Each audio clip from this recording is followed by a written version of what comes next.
எல்லார் வீட்லையும் பார்த்தீங்கன்னா இந்த மாதிரி நான்ஸ்டிக்கில் பேன் தவா அந்த மாதிரி வச்சுருப்பீங்க.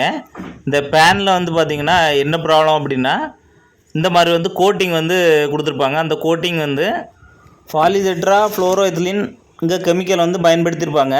இந்த கெமிக்கல் பார்த்திங்கன்னா இந்த கோட்டிங் பார்த்திங்கன்னா தேயறைக்கான முக்கியமான காரணம் பார்த்திங்கன்னா இந்த மாதிரிப்பட்ட ஸ்டீல் ஆப்பைகளை வந்து பயன்படுத்துகிறதுனால தான் இந்த அளவுக்கு வந்து தேயும். நம்ம அதிகப்படியாக வந்து ஸ்டீல் தான் பயன்படுத்துவாங்க நிறைய வீட்டில் தெரியாமல். இது வந்து பார்த்திங்கன்னா வுட்டு இல்லை மரத்தாலான கரண்டி, அப்புறம் வந்து சிலிக்கானில் உள்ள கரண்டி தான் பயன்படுத்தணும். அப்படி பயன்படுத்தினீங்கன்னா தான் இது வந்து லைஃப் வந்து வரும்.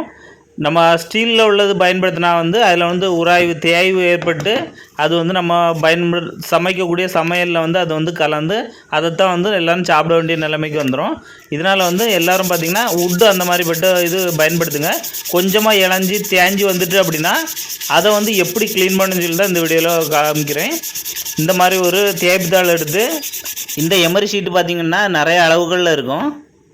குறைஞ்ச நம்பர்களில் உள்ள அளவு வாங்கினீங்கன்னா கொஞ்சம் பல்லாக இருக்கும், கொஞ்சம் திக்னஸ் அதிகமாக இருக்கும்.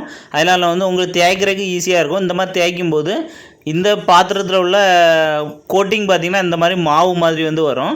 இதுதான் நம்ம உணவில் கலந்து நம்ம வாய்க்குள்ளே போய் நிறைய சைடு எஃபெக்ட் வந்து வருது. அது என்னென்ன சைடு எஃபெக்ட்னு சொல்லி கூகுளில் வந்து இதே கெமிக்கல் நேம் போட்டு சைடு எஃபெக்ட்னு கொடுத்திங்கனாலே என்னென்ன சைடு எஃபெக்ட் வரும்னு உங்களுக்கு தெரியும். இப்போ நாம் இது மாதிரி வராமல் இருக்கிறதுக்காக இந்த மாதிரி நான்ஸ்டிக் வந்து அதிகமாக பயன்படுத்தாதுங்க.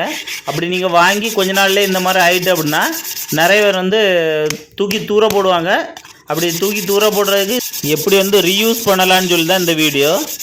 எங்கள் வீட்லேயும் பார்த்தீங்கன்னா இது வந்து 2000 ரூபாய்க்கு வாங்கின செட்டு, இன்னும் 2 பாத்திரம் வரும். இதில் வந்து 4மே இந்த மாதிரி ஆயிடுச்சு. அதனால் வந்து எல்லாம் தூக்கி தூர போடைக்கு இருந்தாங்க. இதை வந்து ரீயூஸ் பண்ணி தரேன்னு சொல்லி வாங்கியிருக்கேன். இந்த தேய்ப்புத்தாள் பார்த்திங்கன்னா அடிக்கடி வந்து தேய்க்கும் போது இந்த மாதிரி அதில் உள்ள கோட்டிங் வந்து வரும். அதை ஒரு பஞ்சில் வந்து அடிக்கடி ஆகிட்டிங்கன்னா அதில் உள்ள கோட்டிங் வந்து பஞ்சில் வந்து போயிடும். அதனால் அடுத்தடுத்த முறை தேய்க்கும் போது சூப்பராக வந்து க்ளீன் ஆகும். இதோட கைப்பிடி பாகத்தில் பார்த்திங்கன்னா 2 ரிவைட் வந்து கொடுத்துருப்பாங்க. அதுக்கு சென்டரில் பார்த்திங்கன்னா கோட்டிங் இருக்கும். அதை வந்து பிளேடை வச்சு சுரண்டிடுங்க. சுரண்டிட்டு பார்த்திங்கன்னா ஃபுல்லாகவே வந்து இந்த மாதிரி நல்லா தேய்ச்சி விட்டுடுங்க. இப்போ பார்த்திங்கன்னா எல்லாமே நல்லா தேய்ச்சாச்சு. இப்போ பார்த்திங்கன்னா அளவு பார்த்திங்கன்னா ரொம்ப அதிகமான P400 இதோட அளவு. இதை வந்து எடுத்து நம்ம வந்து கட் பண்ணி தேய்ச்சிக்கலாம். இது வந்து சின்ன தேய்ப்புத்தாள்னு சொல்லுவாங்க. இது வந்து தேய்க்கும் போது நல்ல பாலிஷ் வந்து ஆகும்.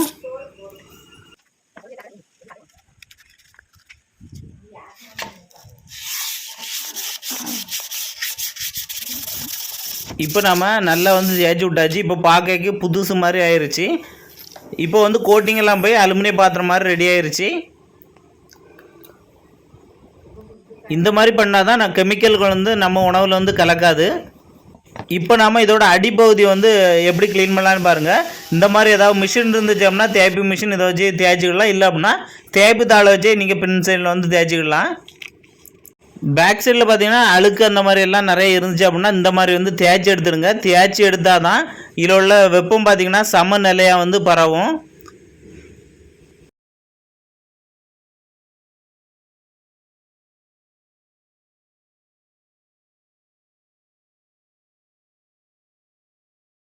இதோட பின்பகுதி பார்த்திங்கன்னா இந்த மாதிரி மிஷினை வச்சும் க்ளீன் பண்ணலாம், இல்லைனா தேய்ப்பு தாளம் வச்சு பயன்படுத்தலாம்.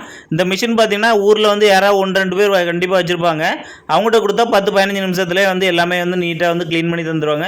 இந்த வீடியோ வந்து எல்லாருக்கும் பயனுள்ளதாக இருக்கும். ஷேர் பண்ணி விடுங்க. இதே மாதிரி பயனுள்ள வீடியோக்களை தொடர்ந்து பார்க்கணும் அப்படின்னா உங்கள் ஃபேஸ்புக் ஆப்பில் வந்து மேலே சர்ச் ஆப்ஷனில் FB வீடியோஸ்ன்னு சர்ச் பண்ணிவிடுங்க.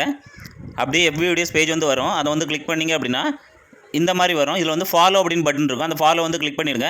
மறுபடியும் பார்த்தீங்கன்னா ஃபாலோவிங்க இன்னொரு முறை கிளிக் பண்ணிங்க அப்படின்னா இந்த மாதிரி வரும். இதில் வந்து ஃபேவரட்ங்க ஆப்ஷன் வந்து கிளிக் பண்ணிட்டீங்கன்னா நான் போடுற வீடியோ தொடர்ந்து அப்லோட் பண்ண உடனே உங்களுக்கு நோட்டிஃபிகேஷனில் வரும்.